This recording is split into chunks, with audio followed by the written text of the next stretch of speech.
fue Elijo Creer, el documental dirigido por Gonzalo Arias y Martín Méndez, que ya está disponible en la plataforma HBO Max y que cuenta la historia de la selección argentina durante el año 2022, específicamente cuando ganaron la Copa del Mundo. Este documental, dirigido, como dije, por Martín Méndez y Gonzalo Arias, que además Martín Méndez es el autor del guión, y el guión es importantísimo en esta película, ya vamos a comentar por qué.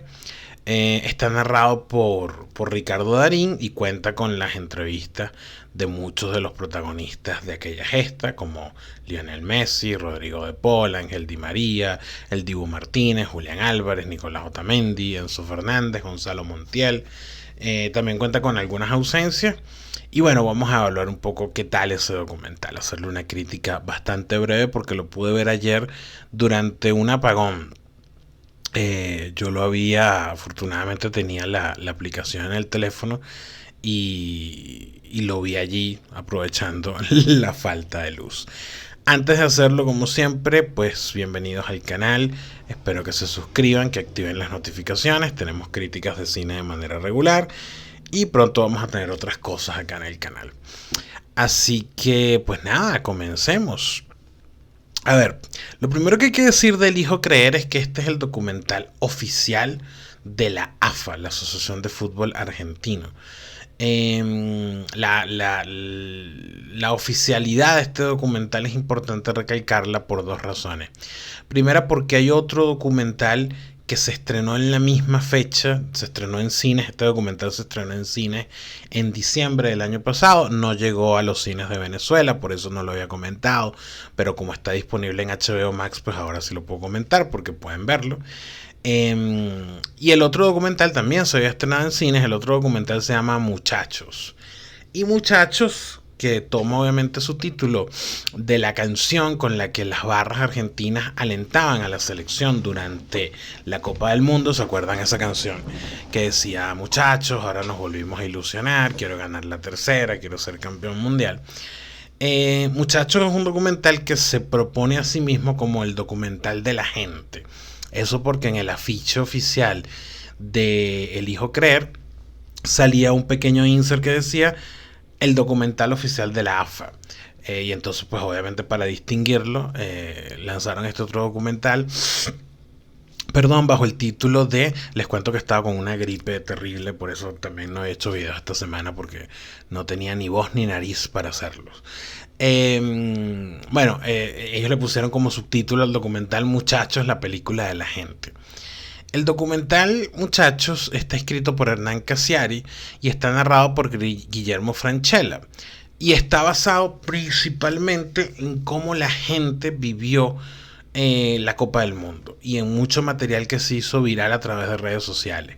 Mientras que este documental, Elijo Creer, el que vamos a comentar hoy, o el que estamos comentando, es un documental que está narrado por Ricardo Darín, uno de los íconos indiscutibles, probablemente el ícono más conocido del cine argentino, y está respaldado por la AFA y por sus protagonistas, es decir, cuenta con las entrevistas de muchos de los jugadores que fueron protagonistas del documental. Resulta, en ese sentido, pues un material indiscutiblemente oficial que como tal resulta bastante limitado, muy poco dado a la crítica, y ya vamos a comentar a qué me refiero con la crítica. No me refiero a las teorías conspirativas de que la FIFA le regaló el mundial a Messi ni ninguna de esas tonterías, sino una visión un poco de cosas que pasaron alrededor de la Copa del Mundo y que en un documental pues podrían o no estar. Y también eso marca un poco el tono del documental. Es un documental bastante convencional. Esto en sí mismo no es malo. Yo no creo que todos los documentales tengan que buscar ser reveladores o que tengan que buscar ser documentales que impacten o que sean documentales que pretendan exponer verdades ocultas. Yo creo que parte del género documental también están los documentales que buscan una sobriedad a la hora de contar algo sin necesariamente recurrir a otras cosas. Y lo digo porque muchas personas que, o sea, yo he leído la crítica con este documental ha sido entre tibia y mala. Y no me refiero a críticos de afuera, me refiero a críticos argentinos que lo han acusado de ser plano, de ser anodino. Y a ver, de entrada el tono del documental a mí no me molestó. Yo no esperaba otra cosa, sino un poco la recapitulación de lo que habían vivido los jugadores argentinos y el plantel argentino durante la Copa del Mundo. Lo que sí creo que se puede acusar al documental es, primero, de que le falta personalidad. Creo que eso sí es un hecho. O sea, lo anodino quiere decir que algo que no tiene como personalidad, como identidad. Creo que esa sí es una crítica válida, porque el documental resulta, pues básicamente, unas cabecitas parlantes que son los entrevistados, material de apoyo y una narración que la va haciendo Ricardo Darín de un guión que el autor es Martín Méndez, uno de los directores y creo que el gran creador de la película, porque este señor Martín Méndez también había hecho antes para Amazon Prime. No sé si ustedes recuerdan que Amazon Prime hace unos años lanzó una serie de documentales que se llamaban All or Nothing, y después lanzó otros documentales deportivos en la misma línea. Los documentales de All or Nothing lo que hacían era seguir la historia de algunos equipos, del Tottenham, creo que del Manchester United, si no me equivoco. Seguirlos desde una perspectiva de ver lo que pasa puertas adentro. El del Tottenham es buenísimo, la serie del Tottenham es buenísimo porque justo comienza cuando contratan a Mourinho y tiene momentos muy buenos. Hay un momento en el que Lloris se pelea con Heung-min Son. Hay un momento en el que Mourinho aconseja a Dele Alli, que se hizo viral, que es cuando él le dice que si él no se exige, su carrera se va a la basura. Hoy en día se sabe que Dele Alli es un hombre afectado por adicciones. Bueno, en esa serie de documentales hay uno dedicado a la selección argentina y quien lo dirigió fue Martín Méndez. Así que en este caso, pues Martín Méndez es el verdadero creador. Y justo yo esperaba que por lo menos en el guión hubiera algo que le diera personalidad a la película. Pero resulta que no, resulta que el guión es bastante... sí, bastante lleno de lugares comunes, ¿no? Obviamente lo salva la preciosa narración de Ricardo Darín, que además es un hombre que tiene una gran voz y obviamente es un actor, sabe entonar una narración, ponerle emoción, pero en general resulta eso, un poco plano, un poco acartonado. Y yo no he podido ver completo el documental, muchachos. He visto fragmentos, pero no está disponible, o al menos no que yo sepa, en alguna plataforma para verlo. He visto fragmentos que los han subido por ahí en internet. No lo he encontrado tampoco para descargármelo por los caminos verdes. Así que no puedo comparar. Pero sí, lo poco que vi se sentía un poco con más feeling, un poco más honesto, un poco más sensible. Este documental sí se siente muy constreñido por el hecho de ser una película oficial. Sin embargo, hay tres momentos que yo creo que se pueden destacar y una lectura que se puede hacer. Esos momentos que se pueden destacar para mí son, primero, el fragmento que se ha hecho más viral, que es aquel que ocurre justo después de la derrota de Argentina contra Arabia. Como recordarán, Argentina comenzó ese mundial perdiendo contra Arabia Saudita 2-1, fue una sorpresa. Y hay un momento en el que Lionel Scaloni, el técnico, está en un carro, en una camionetica, por una de las calles de Qatar. No sé si es justo después de salir del partido. Y el tipo habla con un desparpajo que no le conocemos, porque Lionel Scaloni es un hombre que se ha caracterizado por su buena expresión pública, porque no es un técnico que no lo hemos visto cometer excesos verbales, fanfarronear, o mucho menos. Es un hombre muy, muy serio en su expresión, y sin embargo aquí se le ve en un momento claramente espontáneo, hablando de la derrota, del valor de la derrota y de por qué era necesario que esta selección aprendiera a perder y sufriera una derrota en el mundial para que de alguna manera entiendan que siempre pueden perder y que por tanto la victoria no es algo que les está dado. Y creo que eso es un gran momento, porque pues evidentemente en el fútbol argentino, en parte por su evidente dominio en América Latina, en el que el país que les compite de tú a tú evidentemente es Brasil. A veces es un fútbol que peca de arrogante, de soberbio. Y eso le ha pasado factura a Argentina. Y que lo diga el técnico justo después de la derrota frente a una selección que nadie se esperaba que Arabia Saudita ganara. De hecho, las apuestas hablaban de que evidentemente Argentina iba a golear a Arabia. Eso no pasó. Y curiosamente eso es lo que le permite a Argentina recomponerse mentalmente y replanteárselo todo de cara al futuro, de cara a lo que venía en los siguientes partidos. Eso se ve sobre todo en el partido contra México, que fue un partido súper picante por lo que pasó con las aficiones que se pelearon afuera del estadio y también por el ambiente que había previo de que pues, obviamente México pensó que tenía la posibilidad de dejar a Argentina fuera del Mundial y si lo hubieran ganado así habría sido. Y por el otro lado de que Argentina tenía que demostrar que venía a competir seriamente en esta copa. Y ese momento es muy, muy bueno en la película.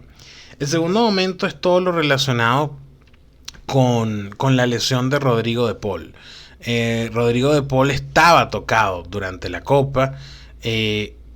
Hubo alguna duda sobre si él iba o no a continuar durante la copa, si él iba a poder continuar durante la copa jugando para el partido de cuartos de final. Y el documental te muestra un poco cómo se vivió eso detrás, o sea, la trastienda de todo aquello, ¿no? Creo que ahí el documental respira una gran humanidad porque De Paul evidentemente pues es un hombre que ni él ni ningún jugador del mundo quiere ser lesionado o lesionarse en una Copa del Mundo. De hecho recordarán ustedes el caso de Umtiti en la Copa del Mundo anterior, que él decidió no hacerse una operación, el jugador francés, sino que decidió jugar el Mundial porque él no quería perderse el Mundial, gana el Mundial, pero luego tiene que hacerse la operación y la lesión estaba mucho peor. Y Umtiti no volvió a ser el mismo. Él estaba firmado por el Barcelona. En el Barcelona no rindió. Y de hecho prácticamente su carrera se apagó. Al punto que no lo han vuelto ni a convocar a la selección. Ni está jugando ya en equipos importantes. Por eso, porque en esa circunstancia el deportista se enfrenta a un dilema terrible. Que es por una parte su salud y por la otra una oportunidad única. Evidentemente un mundial de fútbol no es algo que vayan a jugar siempre. Una liga, campeonatos como la Champions, depende del equipo en donde estés, puedes jugarlo regularmente. Si tú estás en el Madrid, sabes que siempre puedes tener una revancha en la Champions League, pero en una selección y en una Copa del Mundo puede que una convocatoria sea la última vez que tú estés, puede que no te convoquen más, puede que la selección nunca más llegue a ciertas instancias. Y él se enfrenta a ese dilema y la forma en la que se narra es bastante humana, bastante cercana y bastante notable. Y el tercer momento, y para mí el único momento emotivo en una película que trata de forzar la emotividad pero que no la consigue, excepto en un momento, que es cuando habla Mario Di Stefano, o Marito como le dicen a él. Él es el utilero histórico de la selección argentina. Él lleva muchos años trabajando con Argentina como utilero. Él fue el utilero de la selección durante las Copas Américas que se perdieron. La primera de ellas se perdió en Venezuela en el 2007, luego la del 2015, luego la del 2016, el Mundial del 2014. Él ha sido una figura importante. Y la forma en la que él cuenta cómo se vivió el pase a la final y cómo él le pide permiso en algún momento a Messi para alentar a los chicos cuando estaban en el autobús rumbo al estadio donde se jugó la final, es un momento realmente muy personal y es un momento en donde sí se da rienda suelta a la emoción que el documental está buscando. Porque el resto de la película es bastante plano, es bastante predecible.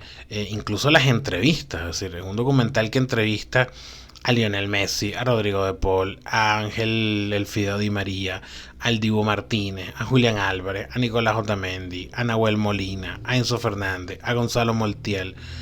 En el caso, por ejemplo, del Dibu, que es un personaje que todos sabemos que tiene una personalidad exuberante, no logra en ningún momento entrar en él, o sea, hacer una entrevista más personal.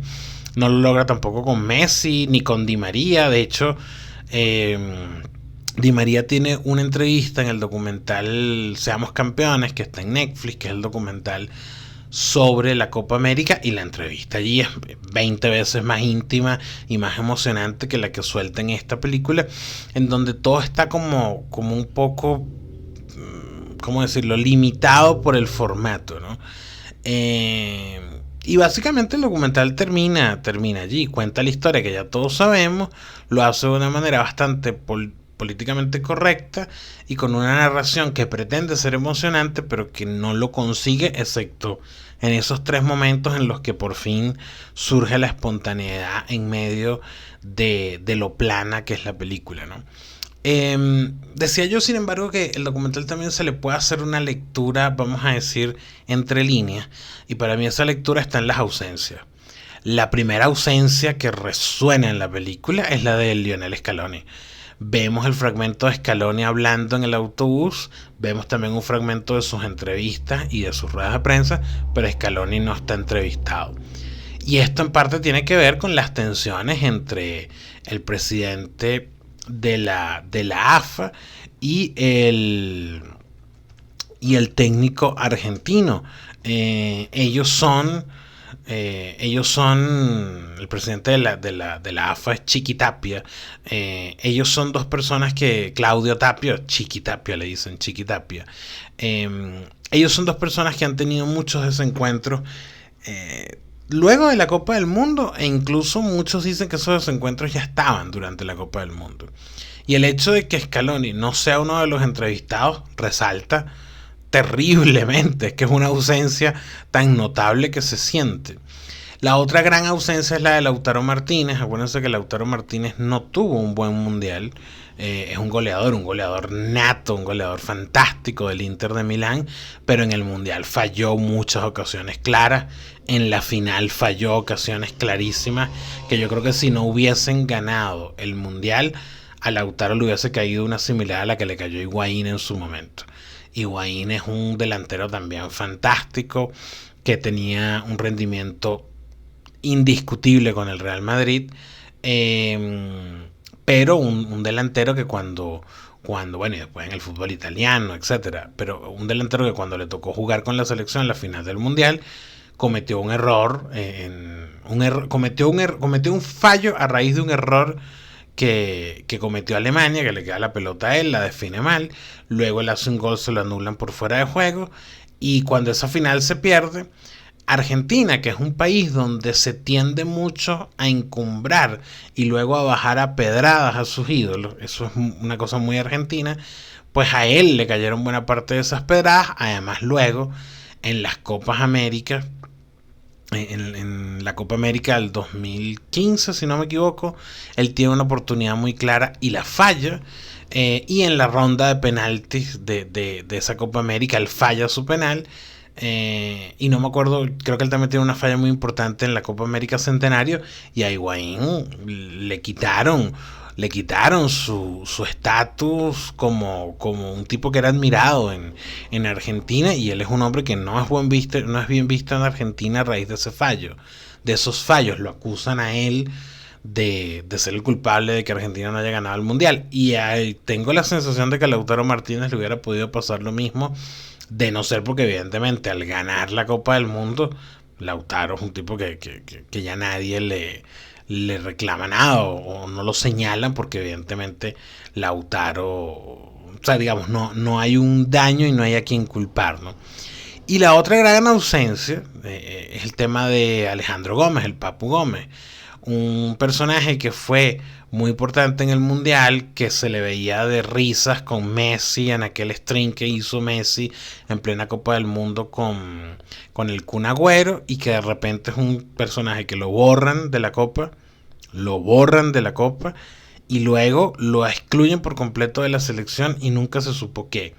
Hay toda clase de especulaciones. Hace unos meses salió que el Papu Gómez dio positivo en un doping, no se sabe si es por eso, no se sabe si es por razones personales, y probablemente nunca se sepa, porque sobre estos temas hay un gran oscurantismo. Y lo que yo hablaba al principio de la crítica, decía que que el documental no es crítico, pero no me refiero a criticar a la selección, sino a eso, a abordar estos temas como las tensiones entre el técnico y el presidente de la AFA o la exclusión de un jugador, son temas que no aparecen.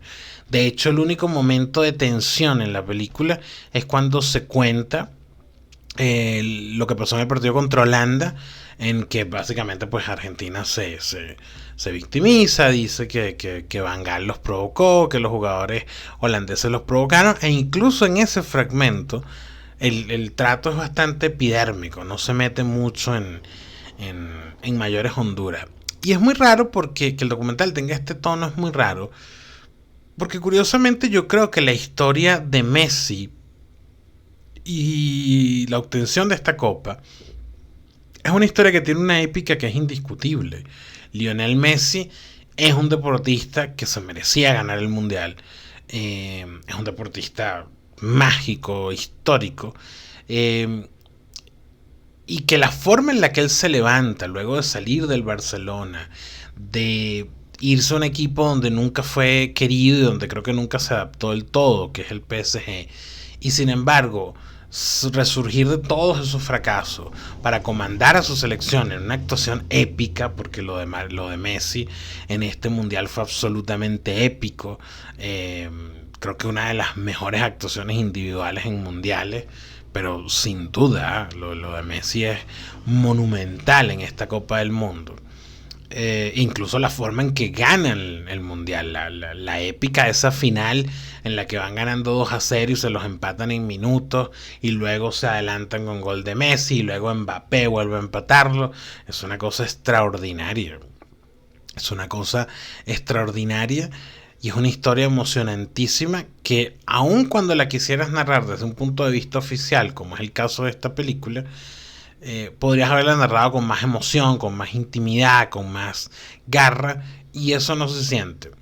Ahora bien, ¿eso significa que no vale la pena? No, yo creo que vale la pena. Yo lo disfruté mucho. Obviamente recordar un mundial que además seguí por completo, y recordar esos momentos siempre es emocionante. El material de archivo está bastante bien. Pero en general el documental se siente eso, se siente plano, no es malo, ciertamente no es malo, pero tampoco es notable. Básicamente es una película que se queda un poco en lo anodino, en lo regular. Y teniendo los recursos a su favor y a los entrevistados a su favor, creo que se pudo haber hecho algo un poco más incisivo y más profundo. Sin embargo, si te gusta el fútbol, la vas a disfrutar. No hay manera de que no disfrutes recordando esta Copa del Mundo, además porque son recuerdos muy recientes y, y como tal, pues siempre es bueno reavivarlos, ¿no?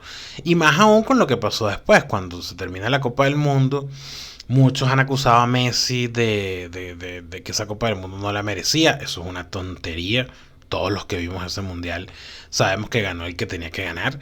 Además es un mundial ganado a lo argentino, es decir, con garra, con paradas a último minuto como la de Australia, con partidos que se ganan a arañazos como el de Holanda, con una final que se las empatan a última hora y la ganan en penales. No, es literalmente, aquí no hay regalo alguno, aquí lo que hay es una selección que sin deslumbrar en cuanto a actuaciones individuales, esta no era la España del 2010 con aquella posesión eterna del balón y con aquel poderío, o la Brasil del 2002 o que era magia pura. No, es una selección que más a punta de garra, de no rendirse, de pelearla, de entregarse el carácter, terminan ganando una Copa del Mundo, y eso está muy bien. Eso es una historia que no se puede negar, aunque en el último año, sobre todo a raíz de algunas decisiones un poco desacertadas, como el premio The Best que le dieron a Messi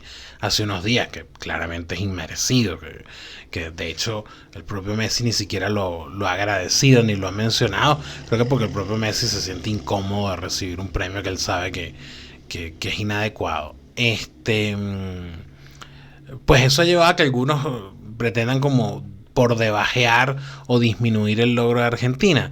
Y en ese sentido el documental trata, pues evidentemente, de dejar constancia de que eso fue una historia épica, que fue la historia que todos la vimos, que no estamos locos al recordar un mundial memorable y a una selección que lo ganó con todo merecimiento. Así que eso hace que valga la pena verlo, pero cinematográficamente sí creo que pudo haber sido mucho más de lo que termina siendo. Yo no le doy, yo me decidí en esta etapa de hacer los videos para YouTube que no le iba a dar puntuaciones a las películas porque no es la idea, pero si me tocase yo le daría del 1 al 10 un 6, tal vez 6,5, un poco más por encima del aprobado, porque sí esperaba algo más profundo. Voy a ver si puedo ver Muchachos en algún momento, y si la veo la comento por acá en el canal. Por ahora nada más que decir, gracias por ver el video, les recuerdo que se suscriban, que activen las notificaciones, que compartan este video, que le den like al video, eso ayuda a posicionarlo, y nos vemos en una próxima crítica. Salud.